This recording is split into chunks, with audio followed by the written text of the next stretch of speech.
ტესტები ეროვნული გამოცდებისთვის დღეს თბილისში ჩამოიტანეს. გამოცდების დაწყებამდე მათ ეროვნული ბანკის სათაო ოფისში განათავსებენ. 2014 წლის საგამოცდო ტესტები დიდ ბრიტანეთში დაიბეჭდა, ვინაიდან კონფიდენციალურია დალუქული ყუთი აეროპორტიდან უშიშროების სამსახურმა და საპატრულო პოლიციამ გააცილეს. საგამოცდო ტესტები უკვე საქართველოშია. დალუქულ ყუთებს თბილისის საერთაშორისო აეროპორტის საქართველოს ფოსტის საბაჟო ტერმინალიდან რეგიონებში დღეს დილიდან ანაწილებდნენ. დედაქალაქში ტესტები ერთიანი ეროვნული გამოცდების დაწყებამდე ეროვნული ბანკის სათაო ოფისში განათავსეს. არა მხოლოდ აბიტურიენტების ტესტებია, აქ არის იმ პედაგოგებისთვის განყოფილი ტესტები, რომლებიც სასერტიფიკაციო გამოცდებში ღებულობენ მონაწილეობას, მაგისტრობის მსურველებისთვის განყოფილი ტესტები და ასევე იმ სტუდენტებისთვის განყოფილი ტესტები, რომლებიც საგრანტო კონკურსში ღებულობენ მონაწილეობას.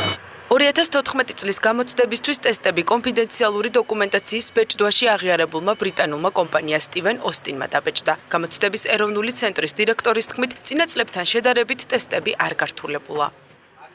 ყველა ტესტი დაკომპლექტებულია როგორც მარტივი, ისე საშუალო სირთულის და რთული დავალებებითაც, ასე რომ წინა წლებთან შედარებით ტესტები შინაარსობრივი თვალსაზრისით ნამდვილად არ არის გართულებული. საგამოცდო ტესტების ტრანსპორტირებისას უსაფრთხოების ყველა ზომა იქნა მიღებული. დალუქული ყუთები დანიშნულების ადგილამდე უშიშროების სამსახურმა და საპატრულო პოლიციამ გააცილეს.